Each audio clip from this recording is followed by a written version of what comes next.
This is Morning Breath, your drive time devotion sure to jumpstart your day. Hosted by Pastor Matt and Jessica Stallbaum. Morning Breath starts now. Hey, welcome to Morning Breath, your drive time devotion sure to jumpstart your day. I'm Matt, and this is Jessica, and we're just happy to be here. What's going on, Jessica? Still Florida. Still hot outside. Hot. So hot. I felt like July was hot. I feel like August is just kicking it up a notch. And every year I forget it gets this hot.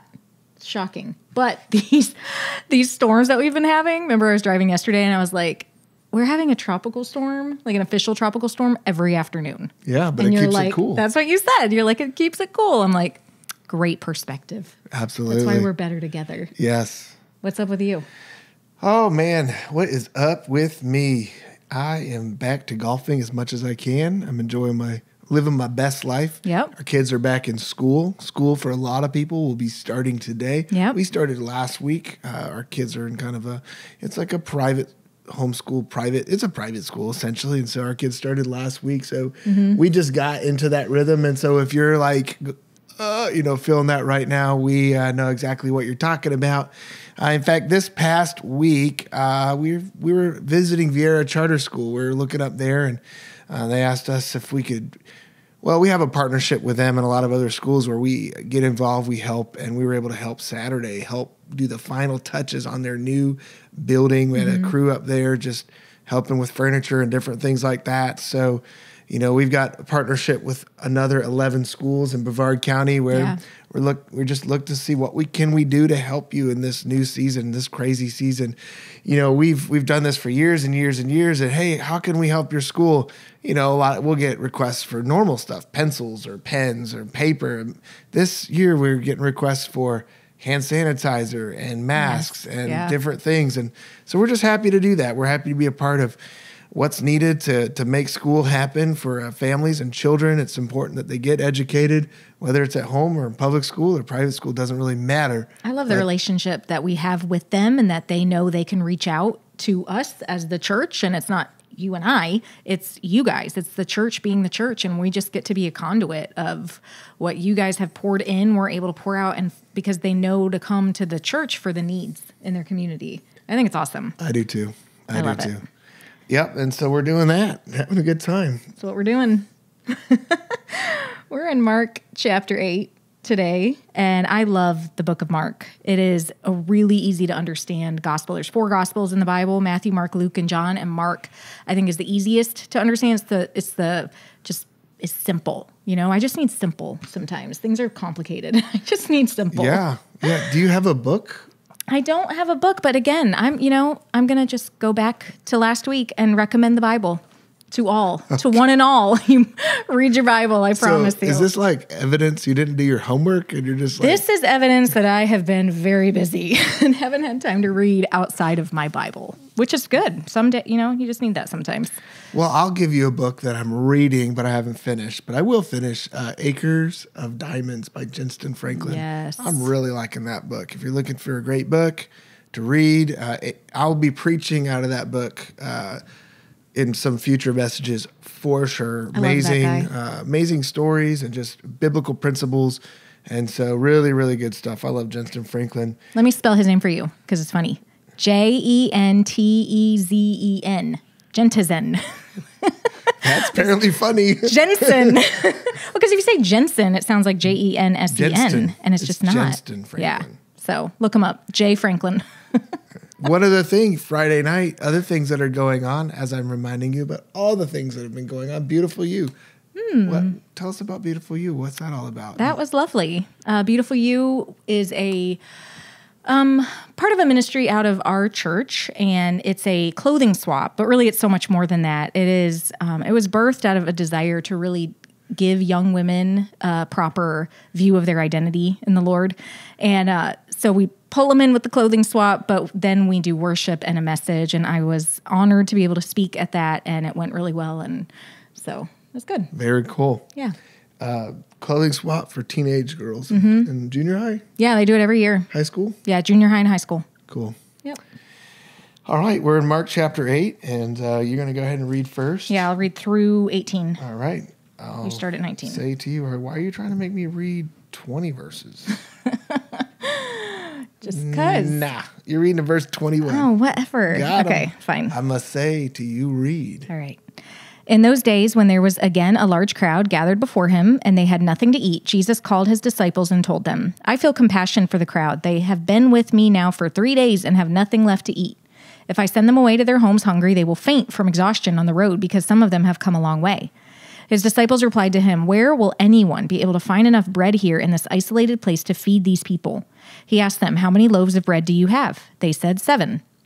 He directed the people to sit down on the ground, and taking the 7 loaves, he gave thanks and broke them and repeatedly gave them to his disciples to set before them, and they served the crowd.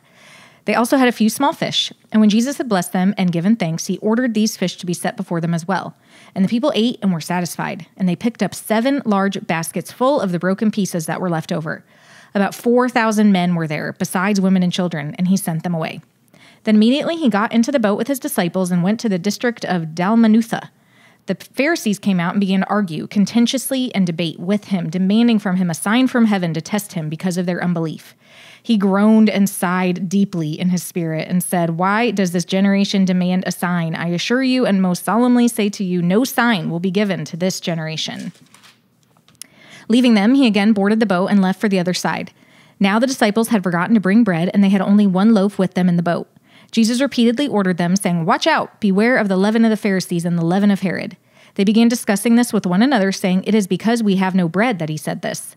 Jesus, aware of this discussion, said to them, Why are you discussing the fact that you have no bread? Do you still not see or understand? Are your hearts hardened? Though you have eyes, do you not see? And though you have ears, do you not hear and listen to what I have said? And do you not remember? When I broke the 5 loaves for the 5,000, how many baskets full of broken pieces you picked up? They answered 12. And when I broke the 7 loaves for the 4,000, how many large baskets full of broken pieces did you pick up? And they answered 7. And he was saying to them, Do you still not understand? Then he came to Bethsaida, and they brought a blind man to him and begged him to touch him. So he took the blind man by the hand and led him out of the town. And when he had spit on his eyes and put his hands on him, he asked him if he saw anything. And he looked up and said, I see men like trees walking. Then he put his hands on his eyes again and made him look up. And he was restored and saw everyone clearly. Then he sent him away to his house, saying, Neither go into the town nor tell anyone in the town.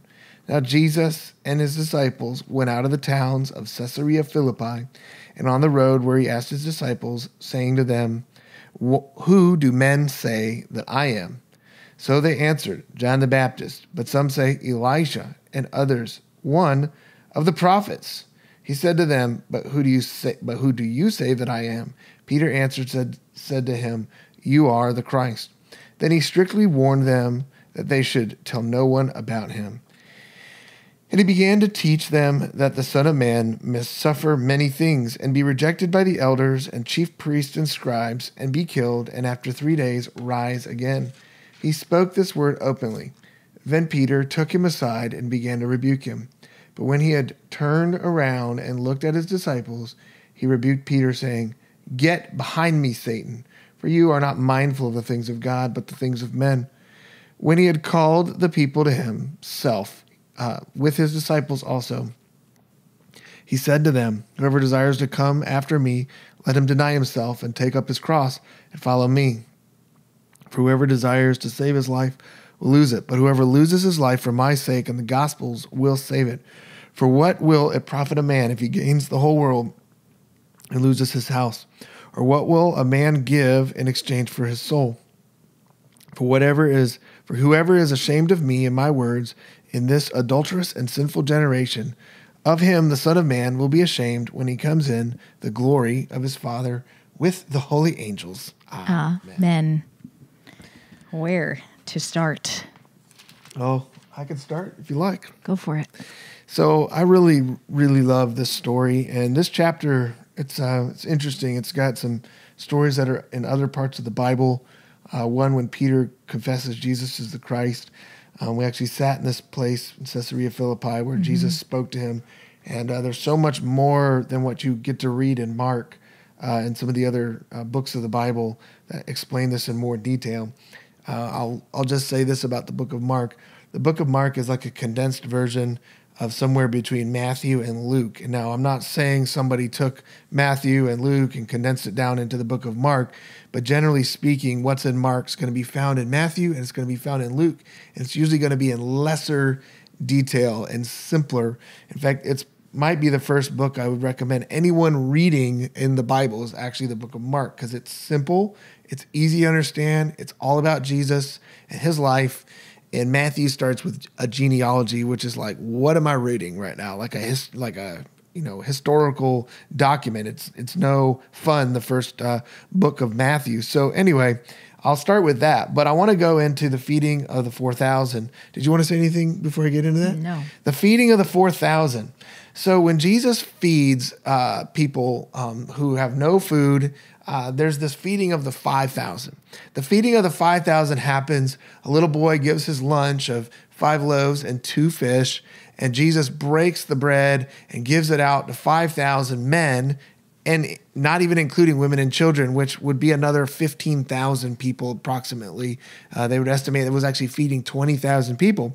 And a lot of people talk about that. In fact, when we were in Israel, one of the places we visited, they have a whole area where this happened, and I guess it would be a church or a chapel where they have the altar up at the chapel. It's like a table where you'd put communion, those type of things, where a pastor or a priest would speak from.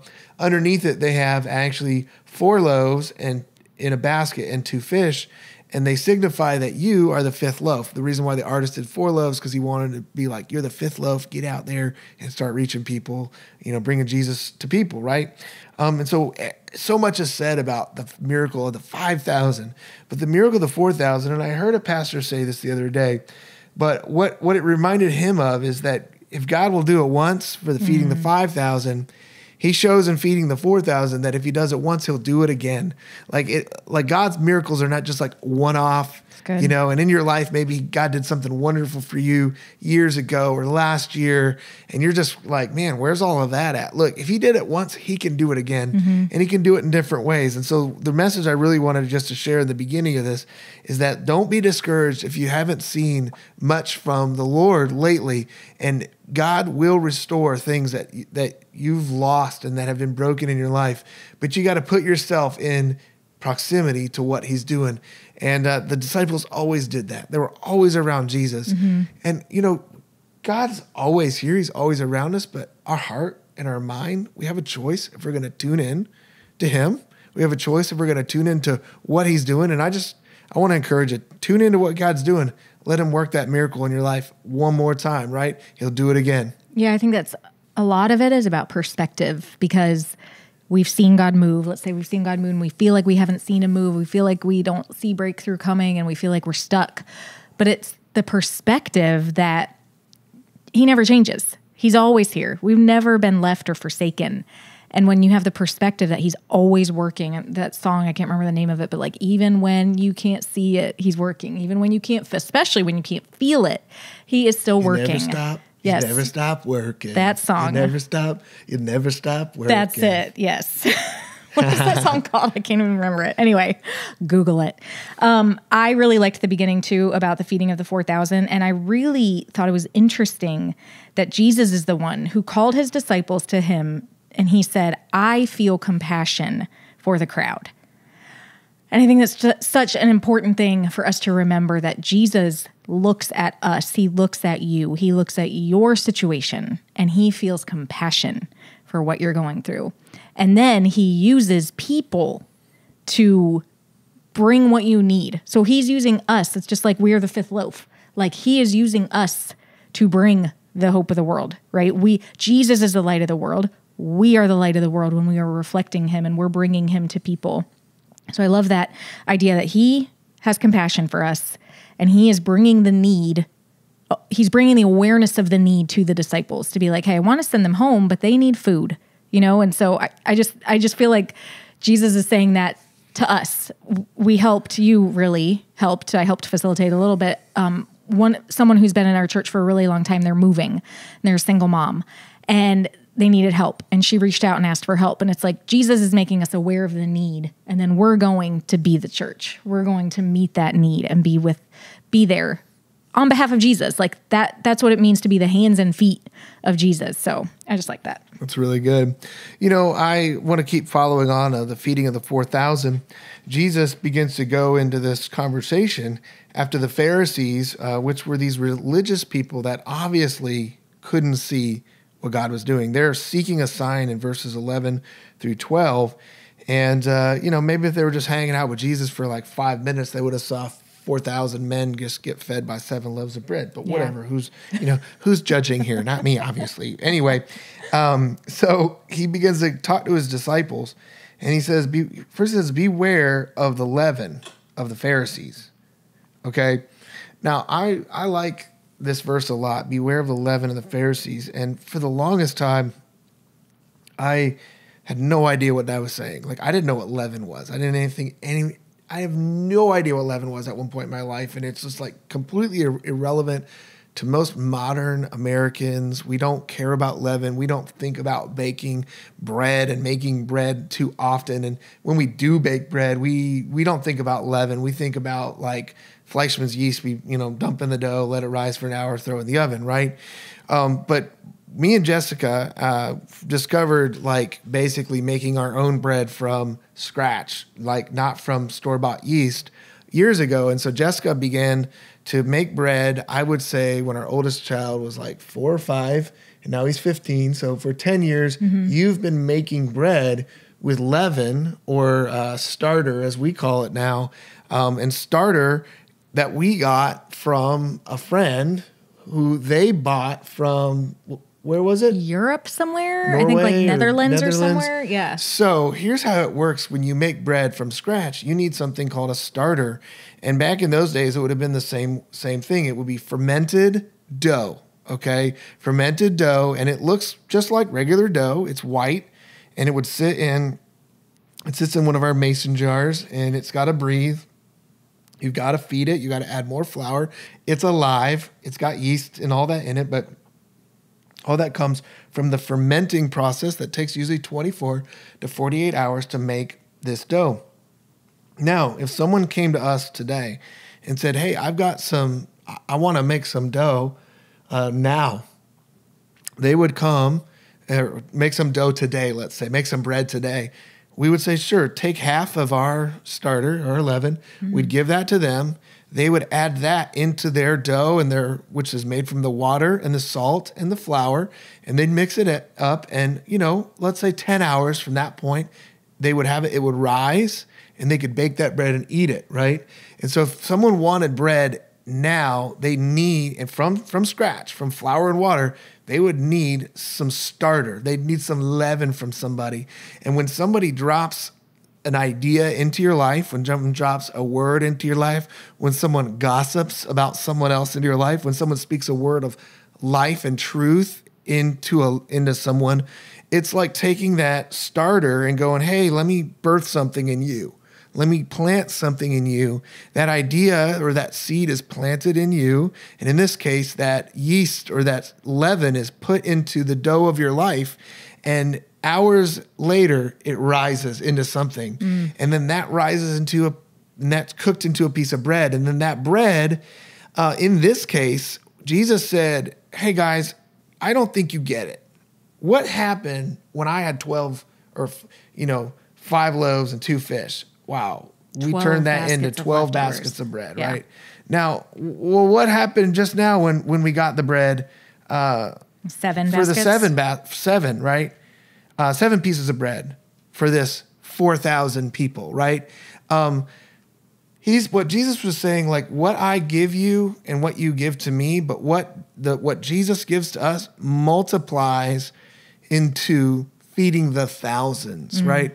Jesus' leaven into our life, Jesus' seed into our life, Jesus, his life and his words of life, when put into us, can be broken up and fed thousands upon thousands of people. But when the enemy, or when a Pharisee, or when someone operating in a dark spiritual way, a motive in the flesh, when they put a deposit in your life, that grows into something that will corrupt you. And you'll be eating from that corruption. And you wonder, you wonder why maybe you're struggling. I might say, well, who are you listening to? Mm-hmm. Like, whose voice are you listening to? And it's interesting how gossip works. A lot of times, someone will say something negative about someone else. And you're like, you have no concept about that person, of those types of things. You have a great view of them. But the second they say it, you're automatically like on the hunt for like, well, that must be true because they said it. Yeah. And so you're kind of like, is it true? Is it true? And you're waiting. And so then that person makes a mistake and you're like, it's true. It is true.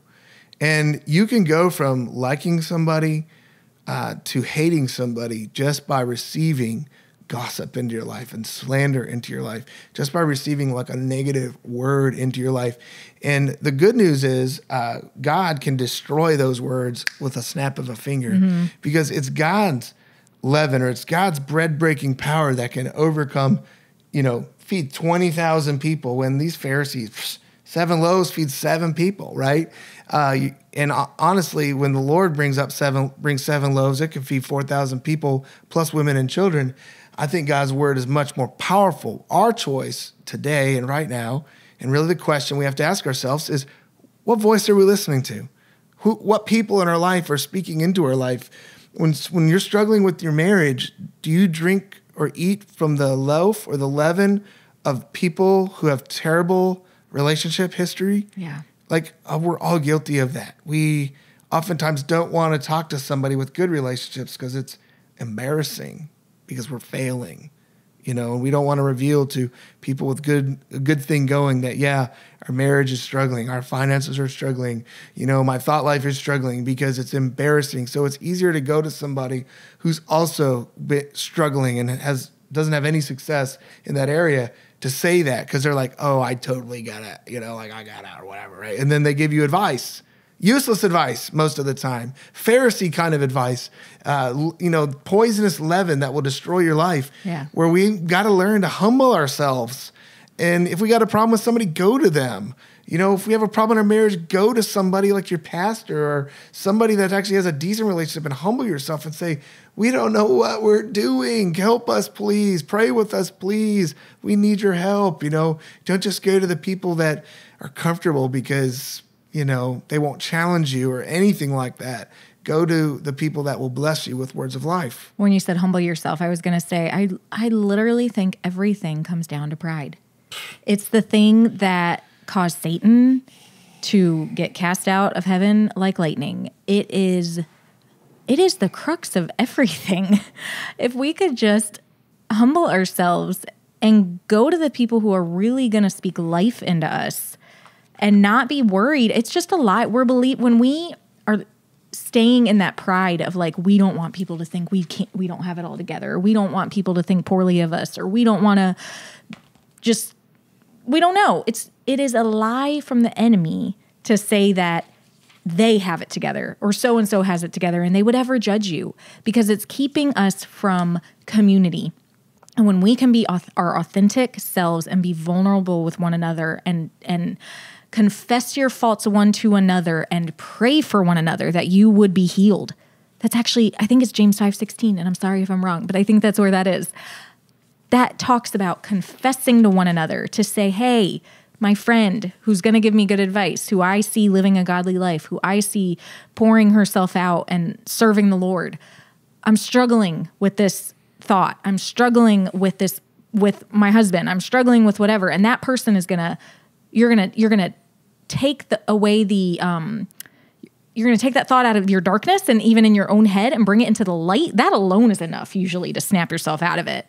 Then you're going to bring it to someone who's actually going to pray with you. And then healing comes. Like, it's so simple. And the enemy wants to keep us trapped and locked in our own deceptive thoughts.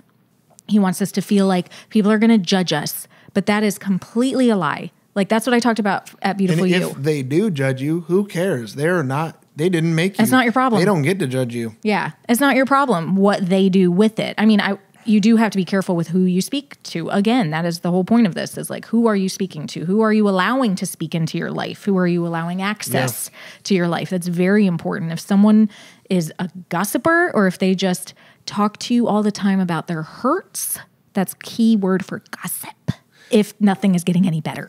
I want to share a verse with you. It's in 1 John 2 for all this, and it's talking about people that love the world, and the love of the Father is not in them. It says, this in the world is the lust of the flesh, the lust of the eyes, and the pride of life. Pretty much every problem we have can be summed up into lust of the flesh, lust of the eyes, and the pride of life. It desiring the things of our flesh, looking and wanting and envying the things other people have, and then the pride that comes in and poisons us when we try to appear differently than we are. This is so important that we remove these things. And I would say all this is wrapped up in the ego of a person. Do you have a humble ego? Do you have a prideful ego? Your internal view of yourself, is it humble? Or is it prideful? Are you living full of lust and desire? You know that lust and pride lead you into temptation.